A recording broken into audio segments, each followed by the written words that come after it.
हामी सबैका लागि परिवारसँग बिताएको समय नै जीवनका सबैभन्दा बहुमूल्य सम्पत्ति हो। जब हामी नयाँ ठाउँमा पुग्छौँ, नयाँ अनुभवहरू सँगाल्छौँ, ती पलहरू अझै सुन्दर र सम्झना योग्य बन्दछ। लास्ट टाइम जब म नेपाल गएको थिएँ, म मेरी आमासँग सुन्दर सर पोखरा घुम्न गएको थिएँ। यो यात्रा मेरो लागि केवल एउटा भ्रमण मात्र थिएन, यो माया, सम्झना, आत्मीयता र प्रकृतिको सुन्दर सङ्गम थियो। र मेरो कान्छी दिदी पनि पोखरा नै बस्ने भएकोले हाम्रो यात्रा अझै धेरै रमणीय हुन पुग्यो।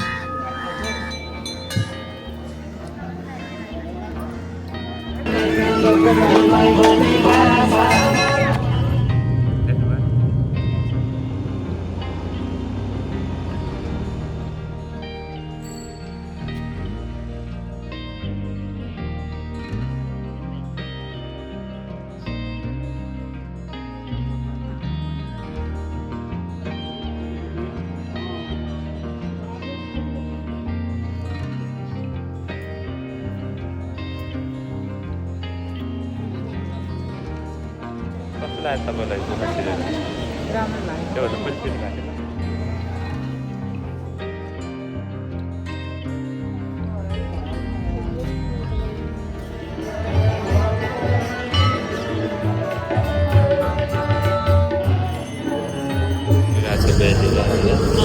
तपाईँको झ्याउ लाग्यो?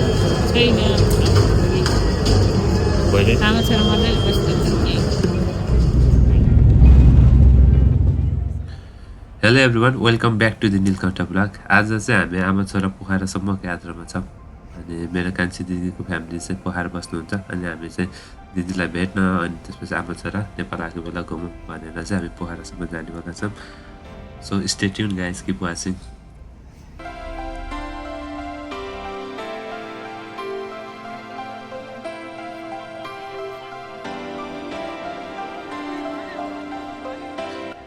अहिले चाहिँ हामी एयरपोर्ट पुगेर बोर्डिङ गरेर अनि हामी प्लेन कुदिरहेछौँ। धेरै बेर कुद्नु पऱ्यो। अनि बाहिरको सिनारीहरूमा चाहिँ ब्यालेन्स शाह पनि भेटेको।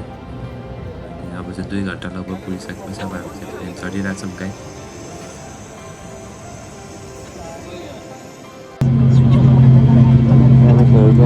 पहिलोचोटि हिँडेर प्लेनमा डर लाग्छ क्या?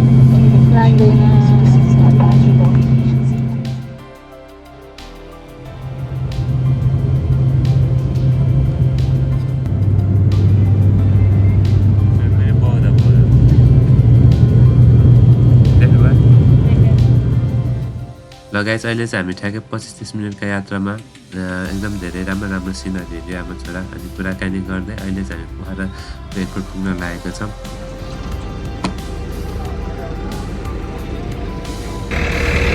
कस्तो लाग्यो? रमाइलो लाग्यो। लटक्क पोखरा इन्टरनेसनल एयरपोर्ट आइपुग्यौँ होइन आमा छोरा?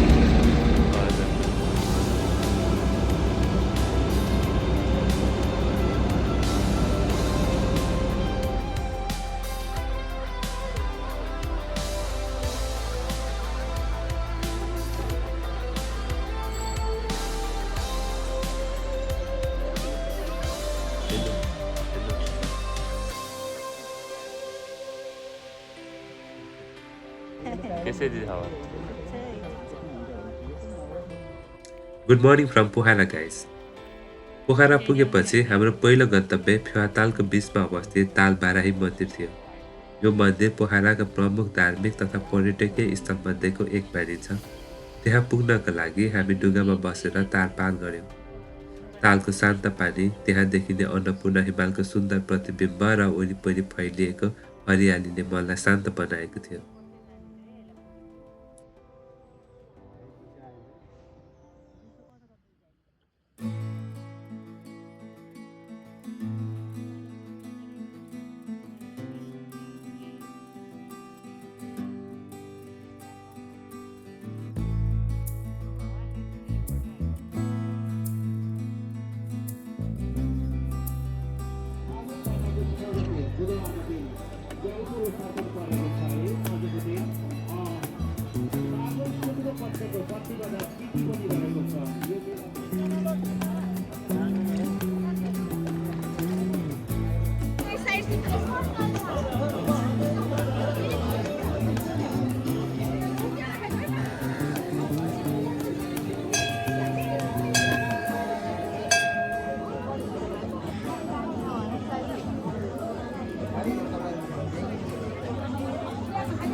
मगर तेल हाल्दा सबै गरी जान्छ नि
अहिले चाहिँ हामीले तालबारी मन्दिरको दर्शन गरिसकेका छौँ अनि मन्दिर दर्शन गरेर केही फोटोहरू खिच्यौँ अनि त्यसपछि अब चाहिँ हामी टक्क फर्किँदैछौँ फेरि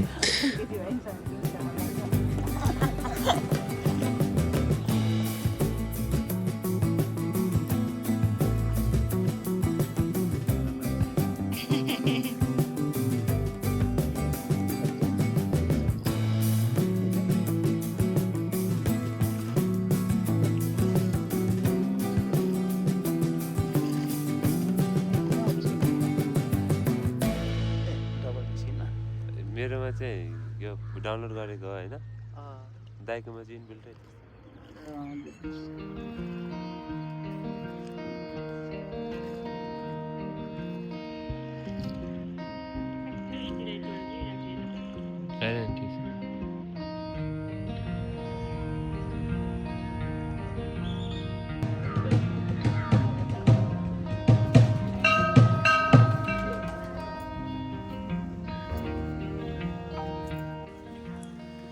तालबाराई मन्दिरको दर्शनपछि हामी पुब्दीकोट पुग्यौँ जहाँ विशाल शिव मूर्ति अवस्थित छ।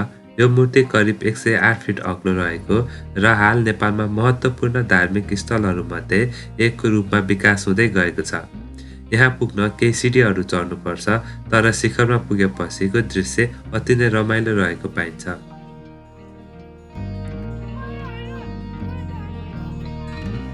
यहाँबाट देखिने पोखरा सहर, फेवाताल र वरिपरि हिमालको दृश्य अति सुन्दर लाग्छ।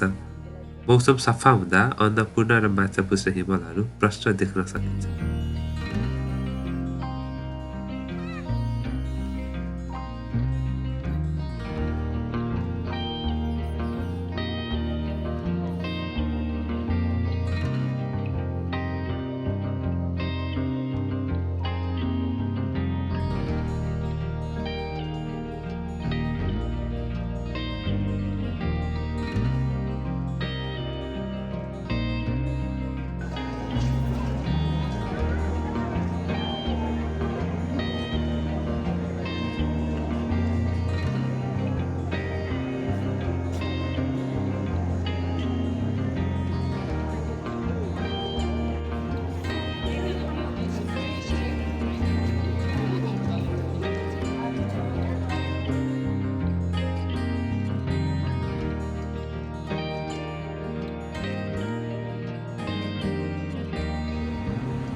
हाम्रो अर्को गन्तव्य थियो गुप्तेश्वर महादेव गुफा, जुन पृथ्वीको गर्भमा लुकेको एउटा रहस्यमय स्थान हो। भित्र गहिराइसम्म जाँदा भगवान शिवको शिवलिङ्ग देख्न पाइन्छ, जहाँ भक्तजनहरू पूजा गर्न जाने गर्दछन्।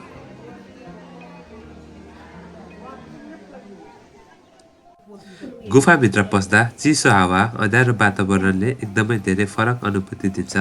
यो गुफाको विशेषता के हो भने यहाँबाट डेभिस फलको पानी भित्रबाट बगेको देख्न सकिन्छ। साँघुरा बाटाहरू, चिप्लो भुइँ र प्राकृतिक बनावटले यो ठाउँलाई साहसिक र आकर्षक बनाएको छ।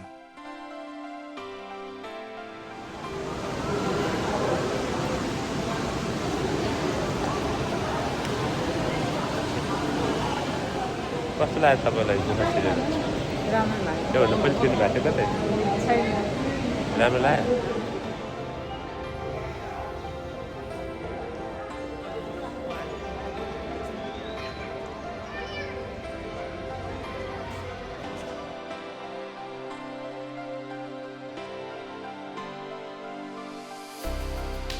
अन्त्यमा हामी विन्ध्यावासिनी मन्दिर पुग्यौँ, जुन पोखराका सबैभन्दा पुराना र महत्त्वपूर्ण मन्दिरहरूमध्येको एक हो। यो मन्दिर देवी दुर्गा माताको अवतारको रूपमा लिइन्छ। डाँडोको टुप्पामा अवस्थित यस मन्दिरबाट वरिपरिको दृश्य अति नै राम्रो देखिन्छ।